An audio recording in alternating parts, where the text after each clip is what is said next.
Ууршиж алга болсон мэт сурггүй болсон онгоц. Усан онгоцноос эхлээд Бермудын гурвалжингийн өөр олон нууцуудыг тайлбарладаг орон зай цаг хугацаа мөрөж гажууддаг тухай сонирхолтой онцод хөрчсбэ. Бермудын гурвалжин бол дэлхий дээр хамгийн нууцлаг газрууд нэг.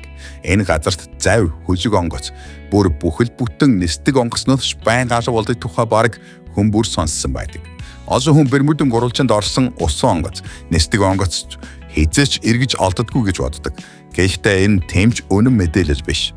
Одоо яагаад гэдгийг энэ хамтдаа харъя. Өнөөдөр бид Бермудын гурвалжин 90-70 жилийн өмнө алга болсон нэгэн хөжиг онгоцыг эргүүлэн өгсөн тухай бас энэ нууцлаг газрын өөр сонирхолтой баримтуудын тухай ярьж өгье. Сонин факт сувгийн энэ удаагийн дугаарыг олон улсын спортын компани хамтран хүргэж байна. Та 18 нас хүрсэн бол бичиг дор байрж холбоосоор нэвтэж оноод бүртгэж үүсгэхдээ манай S Facts гэдэг урамшуулсан кодыг оруулаад анхны цэнэглэлтэй урамшуус авах боломжтой. Америкийн SS Cotopaxi усан онгоц. Бермудын гурвалжинд 90 жилийн өмнө нууцлаг байдлаар сургаггүй болсон хөжиг онгоцны үлдэгдлийг судлаачид олж илрүүлсэн гэх мэт нэг хэсэгтээ олон нийтийг чуугуулсан. Кубын эргэн хамгаалтын алба далаад хинч байхгүй зүгээр л давсгаа даган хөвж яваа зэвс чуучирсан нэгэн хөжиг онгоцыг олсон гэж мэдээлсэн байдаг. Энэ сенсац хурдан тархаж Бермудын гурвалжинтай холбоотой янз бүрийн очир битүүлэг домгуудтай холбоотой түүх болж хувирсан. Гэхдээ тэр бүхний ихэнх нь эцэстээ худал мэдээж болгон тогтогдсон юм. Одоо ингээд энэ талаар ярилцгаая. 1925 оны 11 сарын 29-нд SS Cotopaxi нэртэй Америкийн усан онгоц нүүрс ачиж аваад өмнөд Каролинагаас хөдөлжээ. Энэ хөлөг дээр 32 хүн явж байсан. Тэд Кубын Гавана руу явах ёстой байсан ч тийшээ хүрэхээс өмнө холбоо тасарсан юм. Үүнээс хойш хөлөг онгоцны сураг огт гараагүй лээ. Сонирхолтой нь энэ халгуулсан түүх Бермудын гурвалжигийн тухай домог, айдас, үз ойлгох түүхүүдийг хүрдэж өгсөн гол жишээнүүдийн нэг болсон. Хэдэн жилийн өмнө нэг мэдээ гарсан нь Кубын эргийн хамгаалтынхан Карибын тэнгист эзэнгүй хөвж авсан нэгэн хөжиг онгоцыг олжээ. Тэр нь Cotopaxi гэдэг хөжиг. Тэнд хөлгийн дэвтэр 1925 оны 12 дугаар сарын 1-ний өдөр буюу хөжиг онгоц алгуулсан өдрөөр нь яг тасарсан байсан гэжээ. Энэ түүх үнэхээр сонирхолтой. Киноны зохиолоос илүү сэтгэл хөдлөм сонсогддог. Гэвч дараа нь шалгаж үзэхэд энэ бүхний ард ердөө The World News Daily Report гэдэг сайтаас тараасан хиймэл зохиомж мэдээ байсан нь ил болсон. Тэд баталгаа болгож ашигласан зургууд нь ч үнэндээ тохиолдлын өөр газраас авсан зургууд байжээ. Мэдээж тэнд үзүүлсэн сенсацтай зураг бол жинхэнэ биш, фотошопоор хийсэн зураг. Кубын эргийн хамгаалтын завны ард зүгээр л нэг киноны кадр шургуулчихсан байсан. Тодорхойлбол Стивен Спилбергийн Close Encounters of the Third Kind киноны хэсгийг ашигласан байна. Ихэхгүй байна уу? Тэгвэл энэ кадрыг хартаа киноны үйл явдалд цүл дундаас Cotopaxi нэртэй хөлөг онгоцыг олдог хэсэг бий. Нэр нь хүртэл ижил. Дээрх мэдээний зурагтай хавцууч харвал яг тэр хөлгийг фотошопоор оруулчихсан нь амархан харагдана. Зарим их сурвалжтар алга болсон Cotopaxi-гийн зураг гэд огт өөр хөжиг онгоцод фото тавьчихсан байдаг. Жишээ нь 1968 онд Патагоны эрэг орчмоос эйсэн цуусан Ланидас нэртэй Вальпасиа руу эйсэн чихрийн ачаа зөөж явсан усан онгоцны зураг. Энэ хөлөг өнөөдөр ч тэнд зэврээд жуучдын сонирхлыг татсаар байгаа. Гэхдээ одоо эргээд өөрсдийн жинхэнэ түүх рүүгээ оръё. Cotopaxi хөжиг үнэхэр байсан, үнэхэр алга болсон. Түүнийг үнэхэр олж тогтоосон. Харин яг юу болсон бэ? 12 дугаар сарын 1-ний өдөр Cotopaxi-гийн баг бүрэлдэхүүн радиогоор соос илгээж, тропикийн шуурганд өвчсөн хөжиг хязааж ус авч ихэлсэн гэж мэдээлсэн. Гэсэн ч албан ёсоор уг усан онгоцыг 12 дугаар сарын 31-нд 1 сарын дараа л алга болсон гэж зарласан байдаг. Хөлөг онгоцны осолцсон байршлыг олж тогтоосон хүн бол далайн биологч усан доорх ертөнцийн судлаач Майкл Барнетт. Тэр хайгуулаа эхлэхдээ Британий түүхч Гай Уолтерст хандсан. Уолтерс бас Лондонгийн атар даатгалын компани Lloyd's of London-гийн архивыг үзэж Cotopaxi-тэй холбоотой бичиг баримт байгаа эсэхийг шалгаж өгөхийг хүссэн юм. Уолтерс хөлгийн мөрөлдгөөнийг нягтлж үзсэн эцэст нэг зүйлийг олж тогтов. Cotopaxi далаад гарсансаа 2 хоногийн дараа л шуурхай тусламжийн дохио өгч эхэлсэн байжээ.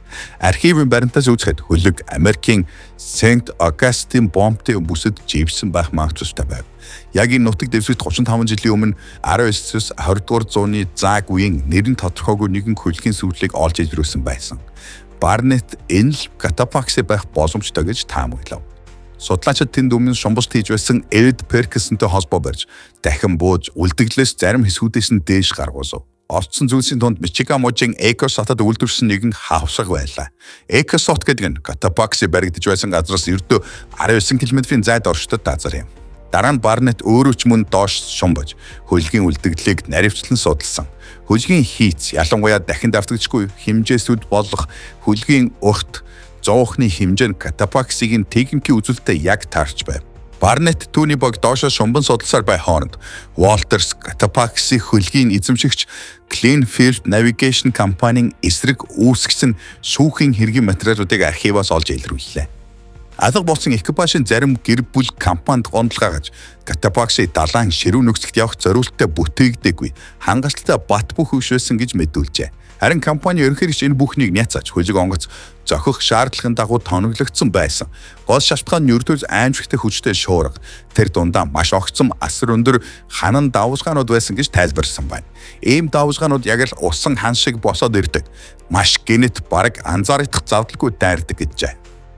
Тэр бас өөрийн тайлбар хариу бичгтэй Катапаксигийн хамгийн сүлд мэдэгдэж байсан координатыг дуртаж хөлөг онгоц осолцсон байр шин өнөөдөр бидний мэдэж буй сүрлийн үлдэгдлээс ердөө 65 км-ийн зайд байсныг мэдэгдсэн байдаг. Бүх байгаа баримтуудыг хооронд нь тулгаж харьцуулсан яцс судлаачид үл мэдэгдэх хөлөг гэж нэрлэгдэж байсан тэр хөлөг онгоц бол үнэн дээр Катапакси мөн гэж дүгнсэн юм. Одоогоор тэд энэ нээхнийхээ тухай баримтат кино бэлдэж байгаа гэсэн яриач бий. Бид бүгд Бермудын боруулсан тийм сайн нэштэй газар биш гэдгээр нь мэднэ. Энэ бүсэд далайн болон агаарын хөлөг онгоцод олонтой алга болж хүмүүс янз бүрийн хачин тайлбарлагад бэрх үзэгдэл харсан гэж ярьцгаадаг.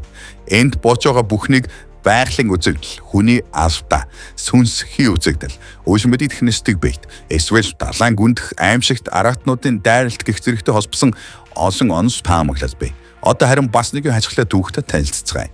Lockheed R7V1 цэргийн онгоц. 66 жилийн өмнө Атлантын далайн дунд хэсэгт Lockheed R7V1 загварын цэргийн онгоц учир битүүлгээр алга болсон. Тэр онгоцонд цэргийн алба хаагчид болон тэдний гэр бүлийнхэн зоршиж явсан бөгөөд Америкийн нэгдсэн улсаас Марокко руу нисэх замдаа Азорын арлуудын Терсера гэдэг Португалийн арал дээр буух төлөвлөгөөтэй нийслэг гүйцэтгэж байсан. Онгоц Америкийн Patuxent River баазаас хөөж осож босоод алга болсон газар нь Бермудын гурвалжингийн хойд хилээс хойшгүй байв. Энэ мэдэж сэтгүүлчид нууцлаг үзэгдэл сонирхчдын анхаарлыг ихэр татсан нь ойлгомжтой.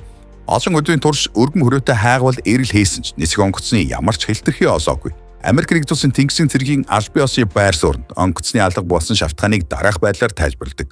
Онгоц маш огцом хүчтэй нэгэн нууцлаг хүчин зүйлтэй тулгарсан тул нийслэлийн үргэлжлүүлэх ямар ч боломжгүй болсон. Энэ нууцлаг хэрэг Бермудын гурвалжтай холбоотой түүхүүдийн дотор 441-р нийслэг гэдэг нэрээр бичигдэн үлджээ. Онгоцны экипаж дээр нэмээд 21 хүн байсан. Тэдний 12-ын цэргийн алба хаагч хойд Африкт байх Порт Литогийн агаарын баат руу алба хаахаар явж байжээ. Тэнд удаан байх төлөвтэй байсан учраас зарим нь бүр гэр бүлийнтэйгээ хамт ниссэн байдаг. Баримтат тэмбийснээр онгоцонд 4 эмэгтэй 5 хүүхэд явж байсан юм. Мөн онгоцон дотор байсан зүйлсийн жагсаалт төвтөл хадгалагдажээ. 111 авар хантаас 46 хамгаалтын хууцаас 660 цаасан аяр 5 шихэг аврагцав. Энэ онгоц тэр үеийнхээ хувьд нэлээд дэвшилтэд тоногцтой байсан цаг агаарын радар байжээ. Үүний ачаар нисгэгч шуурга аюустай үүлэн бүсийг тойрч нисэх боломжтой. Ер нь R7V1 загвар бусад онгоцнуудаас илүү сайн хамгаалттай тооцогддог байж. Тэгэхээр дээрээс нь цаг агаарын мэдээч боломжийн нислэгийн явцад шуурга хүчтэй фронтын талаар анхааруулгагт ирээгүй байна.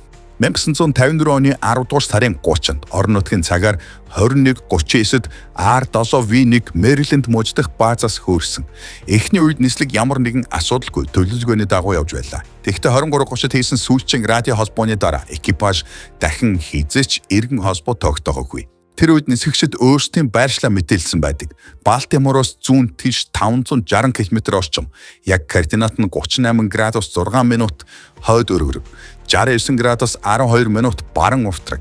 Эргээс ойролцоо 650 км зайтай байжээ. Яаралтай тусламжийн ямар ч тохио илгээгээгүй зүгээр л онгоц агаарт ууршаад алга болчихсон мэт харагдсан. Үүнээс хойш бараг 1 цаг орчим өнгөрөөд 10 дугаар сарын 31-ний шөнө 1 цагт газар дээрх диспетчерүүд онцгой байдал зарлана. Асуу болсон R7V1-ийг хайхаар хөлөг онгоц нисэх онгоцнуудыг шууд хөдлөгжээ. Тэд өдөр шөнөгүй Нью-Жерси мужийн орчмоос эхлээд Азорын арлууд хүрэх бүсийг нэг бүшлэн самансан. Мэргэжилтнүүдийн үзэж байгаагаар ийм авар хантаас зав гэх мэт ачаатай онгоц агаарт дэлбэрсэн ч далайд унсан ч ямар нэгэн үлдэгдэл нь заавал усан дээр хөвөөд харагдах ёстой байсан. Гэтэл авар баяханд юу ч таарлцсангүй. Цаг агаар муудаж 11 сарын 4-нд хайгуулыг зогсоохоос өөр аргагүй болсон. Оролцсон бүхэн бүрэн мухардалд оржээ. Юу болсон тухай ямар ч уусмар, ямар ч баримт бүр онгоцны осолд ер нь заавал байж байдаг далаа дээрх тосны тос бүртэл байсангүй. Хамгийн магадлалтай гэсэн аль биесны таамаг бус онгоц хүчтэй аянга шуургатай фронт дундуур өнгөрсөн байх магадлал. Хэдий цагуурын алб тим фронтын талаар мэдээлэлгүй ч гэсэн. Ямар ч байсан түүнээс хойш нислэг 141-ийн талаар ганц деталь, ганц цэг онгоцны их бие дарагчны өчүүхүй эсэгч олдоогүй. Тиймээс нислэг 441-ийн алба бос явдал өнөөдөр ч Бермудын гурвалжингийн хамгийн нослог хэрэгүүдийн нэгт тооцогддог. Бермудын гурвалжингийн нууц. Атлантын дасаад орших Флорида, Бермудын ар шууд, Пуэрто Рико гурваар хүрээлэгдсэн тэр гурвалжин бүсийг Бермудын гурвалжин гэж нэрлэдэг. Энэ газарт онгоц, хүлэг онгоцнууд улс мөргүй албуудын тухай домог түүхүүд, жийлэрх тусам олсомсч нууцлаг, айц төрүүлсэн мөнгө аяста болсоор байна. Үүнийг тайлбарлах гэж янз бүрийн онол яригддаг. Харийнхан, Атлантидын үлдэгдэл эргээд, өөр ертөнц рүү нээгдсэн хаалга гэдэл. Харин эрдэмтэд бас арай илүү үнэмшлэг тайлбаруудыг баримталдаг. Онцгой цагаагаар хүний алдаа, далайн урсгал, орон зай орныг ажилт гэх мэт. Олон улсын эрдэмтэн судлаачид Бермудын боровчтой холбоотой ойролцоо арай газардуулсан тайлбарууд шөөгдөг. Жишээ нь энэ бүсэд уснаас жохоо хад асах ихтэй, дээрээс нь шуурга, циклон байнга үүсдэг. Энэ нь зүг чиний баримжаанд маш их асуудал авчирч онгоц, хөжиг онгоц чиглэлээ алдах, ослдох ишлэлийг нэмэгдүүлдэг байх боломжтой гэдэг. Өөр нэг сонирхолтой тайлбар бол тэнд үүсдэг хачин 6 талт үүснүүдийн тухай онс.